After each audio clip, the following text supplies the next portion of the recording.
오늘 본문의 말씀은 로마서 3장 31절 말씀입니다. 그런즉 우리가 믿음으로 말미암아 율법을 파기하느냐? 그럴 수 없느니라. 도리어 율법을 굳게 세우느니라. 오늘 본문의 사도 바울의 이야기는 믿음으로 율법을 파기할 수 없다. 오히려 믿음으로 율법을 굳게 세우게 된다고 말하고 있습니다. 예수님 또한 자신이 율법이나 선지자를 폐하려 온 것이 아니라 오히려 완전하게 하기 위해 오셨다고 말씀을 하셨습니다. 마태복음 5장 17절 말씀. 내가 율법이나 선지자를 폐하려 온 줄로 생각하지 말라. 폐하려 온 것이 아니요 완전하게 하려 함이라. 율법을 굳게 세운다, 또 율법을 완성한다 라는 말씀이 무엇을 의미할까? 먼저 율법은 곧 하나님의 율법을 지칭하고 있다는 것입니다. 하나님은 애굽에서 억압받던 이스라엘 민족을 애굽에서 이끄시고 일찍이 그들의 열조에게 약속하신 가나안 땅으로 그들을 인도하여 주셨습니다. 그 과정에서 하나님은 모세를 통해 그들이 하나님 앞에 반드시 지켜야 하는 십계명을 비롯하여 여러 가지 규칙과 내용들을 전해주시게 되는데 이것을 하나님의 율법이라고 말합니다. 하나님은 이러한 율법을 전하여 주시면서 누차 이스라엘 민족에게 또 지도자에게 이러한 말씀을 남기셨습니다. 이 율법을 늘 마음에 새기고 또한 그대로 따를 것을, 그리하면 하나님은 언제나 이스라엘과 함께 하실 것이며 또 이스라엘에게 복을 주시고 열방으로부터 그들을 지키시고 보호하여 주실 것임을 약속하여 주셨습니다. 신명기 28장 1절 말씀. 내가 내 하나님 여호와의 말씀을 삼가 듣고 내가 오늘 내게 명령하는 그의 모든 명령을 지켜 행하면 내 하나님 여호와께서 너를 세계 모든 민족 위에 뛰어나게 하실 것이라. 여호수아 1장 8절에서 9절 말씀. 이 율법책을 내 입에서 떠나지 말게 하며 주야로 그것을 묵상하여 그 안에 기록된 대로 다 지켜 행하라. 그리하면 내 길이 평탄하게 될 것이며 내가 형통하리라.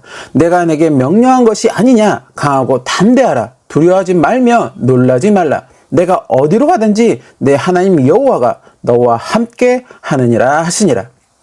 그렇게 하나님의 율법은 이스라엘 민족이 가나안 땅에 정착하기 전부터 함께하기 시작하였다는 것입니다. 그리고 오랜 시간을 걸치면서 하나님의 율법은 이들의 관습이 되었으며 또 전통이 되었다는 것입니다. 더불어 이들의 마음에 자신들은 하나님께 택함을 받은 특별한 민족이라고 하는 선민 사상이 있었다는 것입니다. 그러한 선민 사상으로 인해 할례받은 자신들은 할례받지 못한 저 이방인들보다 우월하다고 하는 생각들을 가지고 있었으며 할례받지 못한 이방인들은 구원에 이르지 못하는 그러한 죄인들이라는 인식들을 가지고 있었다는 것입니다. 그러나 그러한 인식들을 가지고 있었으면 최소한 자신들은 하나님 앞에 하나님의 백성으로서 거룩하게 또 정결하게 서 있어야 했다는 것입니다. 자신들이 하나님께 택함을 받은 특별한 민족이라는 선민 사상에 걸맞게 하나님만을 경외하며 하나님의 뜻에만 순종하는 그러한 모습들을 보였어야 했다는 것입니다. 그러나 그렇지를 못하였다는 것입니다. 하나님의 백성으로서 그들은 하나님 앞에 합당한 자의 모습들이 아니었다는 것입니다. 우상을 숭배하는 이방 민족에게 하나님의 살아계심과 역사하심을 전하고 알리면서 그들이 우상을 버리고 하나님께로 나오게 하는 것은 고사하고 오히려 자신들이 그들의 우상을 받아들이고 숭배하는 그러한 모습들을 보였다는 것입니다. 겉으로는 하나님의 율법을 준행하며 하나님의 백성으로서 하나님을 따르는 모습을 보이고 있었지만 그 내면에는 하나님이 아닌 다른 우상들을 마음에 두고 품고 따르고 있었다는 것입니다. 여전히 하나님의 성전에 나와서 하나님 앞에 제물을 드리고 또 제사를 드리지만 그 마음에는 진정으로 하나님을 경외하는 그 마음들이 없었다는 것입니다. 그저 형식적이었고 또 의례적이었다는 것입니다. 이사야 1장 11절에서 13절 말씀. 여호와께서 말씀하시되 너희의 무수한 제물이 내게 무엇이 유익하뇨? 나는 순양의 번제와 살찐 짐승의 기름에 배불렀고 나는 숫송아지나 어린 양이나 숫염소의 피를 기뻐하지 아니하노라. 너희가 내 앞에 보이러 오니 이것을 누가 너희에게 요구하였느냐? 내 마당만 밟을 뿐이니라. 헛된 재물을 다시 가져오지 말라. 분향은 내가 가증히 여기는 바요. 월삭과 안식일과 대회로 모이는 것도 그러하니 성회와 아울러 악을 행하는 것을 내가 견디지 못하겠노라. 더불어 그러한 것을 깨우치며 회개를 촉구하는 선지자들의 외침을 그들은 들으려 하지 않았으며 심지어 하나님의 선지자들을 핍박하고 죽이기까지 하였다는 것입니다. 그런 그들의 모습에 하나님은 진노하셨고 결국 그들을 향한 심판의 칼을 뽑으셨다는 것입니다. 그렇게 하나님의 보호하심은 이스라엘을 떠나게 되었고 이스라엘은 이방의 자신의 나라를 빼앗긴 채 여기저기 이방으로 흩어져 이방에 속박받는 그러한 신세들이 되고 말았다는 것입니다. 그러나 하나님이 이스라엘을 완전하게 버리신 것은 아니었다는 것입니다. 그러한 자기 백성들을 다시 구원하시기 위해서 자신의 독생자 예수 그리스도를 이 땅에 보내셨고 이 땅에 오신 예수님은 하나님의 살아 역사하심을 증거하고 그렇게 자기 백성의 죄를 대속하는 어린 양이 되어 십자가에서 자신의 모든 물과 피를 다 흘리시며 하나님의 뜻을 성취하셨다는 것입니다. 그 주님의 보혈을 통해 죄인 되었던 하나님의 백성들은 하나님 나라의 구원을 다시 소망할 수 있게 되었다는 것입니다.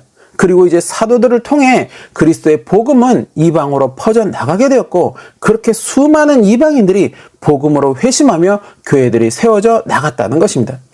사도 바울이 바로 그 중심에 있었다는 것입니다. 사도 바울의 전도 여행을 통해 여러 이방 지역에 복음은 전해졌으며 핍박과 여러 어려움 속에서도 그렇게 또 많은 교회들과 많은 성도들이 세워져 나갔다는 것입니다. 더불어 많은 유대인들도 그리스도의 복음으로 회심하며 이방 교회의 주축을 이루고 있었다는 것입니다. 이렇게 사도 바울이 이방의 복음을 전하면서 주장하던 한 가지는 오직 예수 그리스도를 믿는 그 믿음으로 주님 앞에 의로움을 입을 수 있다는 것이었습니다. 갈라디아서 2장 16절 말씀. 사람이 의롭게 되는 것은 율법의 행위로 말미암음이 아니요 오직 예수 그리스도를 믿음으로 말미암는 줄 알므로 우리도 그리스도 예수를 믿나니 이는 우리가 율법의 행위로서가 아니고 그리스도를 믿음으로써 의롭다함을 얻으려 함이라. 율법의 행위로서는 의롭다함을 얻을 육체가 없느니라. 주님 앞에 의로움을 입는다. 곧 구원의 자격을 얻는다는 것입니다. 즉 구원의 자격은 율법의 어떤 행위로 얻어지는 것이 아니라는 것입니다. 주님을 향한 온전한 믿음으로 성취할 수 있다는 것입니다. 구약의 이스라엘 민족은 하나님을 향한 율법의 행위들을 지켰다는 것입니다. 율법에 정한 절기들을 지켰고 또 율법에 정한 번제물로 하나님께 또한 번제를 드렸다는 것입니다. 하지만 하나님은 그것을 오히려 가증한 것이라고 여겼다는 것입니다. 율법대로 행하였음에도 하나님은 오히려 그것을 가증하게 여기셨다는 것입니다. 왜? 그 중심에 하나님을 경외하는 마음이 없으면서 그저 의례적으로 또 형식적으로 율법에 따라 절기를 지키고 또 제사를 드렸다는 것입니다. 하나님은 그들이 더 이상 이러한 가증한 제사를 드리지 못하도록 누군가 성전 문을 닫아 주었으면 좋겠다고 하는 그러한 말씀까지 하셨다는 것입니다. 말라기 1장 10절 말씀. 만군의 여호와가 이르노라 너희가 내 제단 위에 헛되이 불사르지 못하게 하기 위하여 너희 중에 성전 문을 닫을 자가 있었으면 좋겠도다. 내가 너희를 기뻐하지 아니하며 너희가 손으로 드리는 것을 받지도 아니하리라.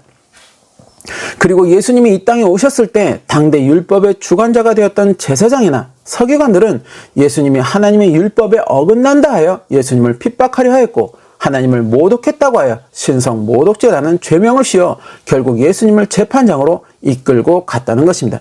또한 사도 바울이 율법의 행위를 중히 여기던 그런 사울이었을 때 그는 스데반 집사를 순교하게 만들었고 살기 등등하여 사도들과 그리스도인들을 핍박하고 죽이려 하는데 앞장을 섰다는 것입니다. 즉 하나님의 뜻을 알지 못하는 잘못된 율법의 행위는 오히려 하나님의 뜻에 순종하는 것이 아니라 불순종하는 것이 되는 것이며 더불어 그것은 하나님이 가증하게 여기는 죄악이 될 수 있다는 것입니다. 더불어 아무리 하나님의 뜻에 합당한 율법의 행위를 하였다고 하여서 그것으로 내가 하나님 앞에 의로움을 입었다라고 말할 수 있는 것은 또한 아니라는 것입니다. 어찌 보면 올바른 율법의 행위는 하나님의 백성으로서 마땅한 행위에 해당한다는 것입니다. 그러한 행위를 하였다고 주님 앞에 내가 의로운 일을 했다고 자부할 수 있는 것은 아니라는 것입니다. 우리가 주님 앞에 나아가 기도하는 것, 또 주님을 위해 헌신하는 것, 그리고 주님의 복음을 전하는 것들은 모두 그리스도의 제자로서 어쩌면 당연한 일이라는 것입니다. 내가 주님 앞에 나아가 기도했다고 또 주님을 위해 헌신했다고 주님의 복음을 전하며 전도했다고 해서 내가 주님 앞에 의로움을 행하였다고 그러니 나는 구원받을 자격이 있다고 자부할 수 있는 것은 아니라는 것입니다. 그러면 율법의 행위가 전혀 무가치한 것인가? 구약의 시대는 지나갔으니 구약의 율법 또한 끝이 난 것이라고 말할 수 있는 것인가? 율법의 행위로는 하나님 나라의 구원을 성취할 자격을 가질 수 없다고 했으니 이제 율법은 오늘날 우리 그리스도인들에게 전혀 무가치한 것이 되는 것인가? 그렇게 율법은 폐하여야 하는 것인가? 아니라는 것입니다. 물론 오늘날 우리가 하나님께 드리는 예배 방식이 구약의 율법에 따라 행하는 방식도 아니요. 또 율법에서 지키라고 정한 유대 절기를 오늘날 우리가 지키는 것도 아닙니다. 그리고 아브라함 때부터 내려오는 육체적 할례, 그 육체적 할례를 반드시 받아야 하나님과 하나님 백성의 관계가 성립될 수 있다고 하는 것도 아님을 이미 사도들은 선포하였다는 것입니다. 로마서 2장 28절에서 29절 말씀. 무릇 표면적 유대인이 아니요 표면적 육신의 할례가 아니니라. 오직 이면적 유대인이며 할례는 마음에 할지니 영에 있고 율법 조문에 있지 아니한 것이라. 그 칭찬이 사람에게서가 아니요 다만 하나님에게서니라. 그렇다면 구약의 율법이 과연 오늘날 우리 그리스도인들과 무슨 상관이 있는 것인가? 왜 예수님은 또 사도 바울은 그럼에도 불구하고 율법을 완성하려 한다고 하셨고 또 믿음으로 오히려 율법을 굳게 세운다고 하셨을까? 구약의 하나님의 율법은 하나님의 백성을 향한 하나님의 뜻이었고 말씀이셨다는 것입니다. 하나님의 백성으로서 하나님의 백성답게 지켜야 하는 기준이었다는 것입니다. 하나님의 백성들이 실족하지 않게 하시기 위한 하나님의 뜻이었다는 것입니다. 시편 37편 30절에서 31절 말씀. 의인의 입은 지혜로우며 그의 혀는 정의를 말하며 그의 마음에는 하나님의 법이 있으니 그의 걸음은 실족함이 없으리로다. 구약에서 그러한 하나님의 뜻이 명문화되어서 율법으로 하나님 백성 앞에 존재하였었다면 신약에서는 예수 그리스도를 통해 그 율법, 곧 하나님의 법이, 말씀이 우리 마음에 새겨지도록 하셨다는 것입니다. 창세전부터 하나님과 함께 하셨던 말씀, 모든 창조의 중심에 계셨던 그 말씀이 육신이 되어 이 땅에 오셨고 그가 곧 하나님의 독생자 예수 그리스도라고 요한복음 1장은 전하고 있다는 것입니다. 그리고 말씀이 육신이 되신 예수님은 우리의 구원을 위해 십자가에서 자신의 모든 물과 피를 다 흘리셨다는 것입니다. 그러기에 주님의 그 십자가 보혈을 믿는 자마다 그 마음 중심에 하나님의 말씀이 새겨지게 된다는 것입니다.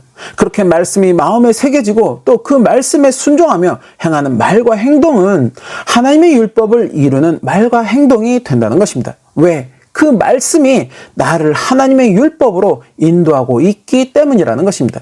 즉 하나님 말씀에 합당한 자로, 그렇게 구원에 합당한 자로 나를 이끄신다는 것입니다. 그러기에 진정으로 예수 그리스도를 향한 믿음이 있는 자의 삶은 율법과 무관한 삶이 되는 것이 아니라 오히려 율법을 더욱더 굳건하게 세우는 삶이 된다는 것입니다. 눈에 보이는 어떤 명문화된 항목들을 지키고 아니 지키고 함으로 율법을 세운다는 것이 아니라 하나님의 말씀을 지키며 사는 그 삶이 곧 율법을 굳게 세우는 것이 된다는 것입니다. 바로 그것을 이루시기 위해 예수님은 이 땅에 오셨다는 것입니다. 그러기에 우리 믿음의 사람들이 있는 자리에는 이러한 하나님의 율법이 세워지는 모습들이 나타나야 한다는 것입니다. 만일 내가 있는 자리에 하나님의 말씀이 세워지는 모습이 나타나지 않는다면 그것은 곧 예수님을 향한 진정한 믿음이 과연 나에게 존재하고 있는 것인가, 그러한 것을 깊이 생각할 수 있어야 한다는 것입니다. 주님을 향한 우리의 믿음을 통해 하나님의 율법은 더 이 땅에 굳건하게 세워져 나가야 한다는 것입니다. 더불어 주님은 오늘 본문 그 다음 구절에서 율법이 다 이루어질 것이다 라고 말씀하고 있다는 것입니다. 마태복음 5장 18절 말씀. 진실로 너희에게 이르노니 천지가 없어지기 전에는 율법의 1.1획도 결코 없어지지 아니하고 다 이루리라. 천지가 없어지기 전에는 결코 하나님의 율법, 곧 말씀은 없어지지 않을 것이며 반드시 다 이루어지게 될 것이라고 말씀하시고 있다는 것입니다. 다 이루어진다. 무엇이 다 이루어진다는 것일까? 바로 마지막 때를 향한 주님의 말씀이 이루어질 것을 의미하고 있다는 것입니다. 바로 그때 주님의 말씀이 다 이루어지는 그때 우리가 주님 앞에 의롭다함으로 서기 위해서는 주님을 향한 굳건한 믿음으로 바로 설 수 있어야 한다는 것입니다. 그 믿음의 삶으로 하나님의 말씀을 또한 세워나갈 수 있어야 한다는 것입니다. 바로 그것이 주님과 동행하는 삶인 것이며 또 주님이 기뻐하시는 열매를 맺는 삶이 된다는 것입니다. 그 축복의 삶을 살아가는 저와 여러분이 되시기를 예수님의 이름으로 축원합니다.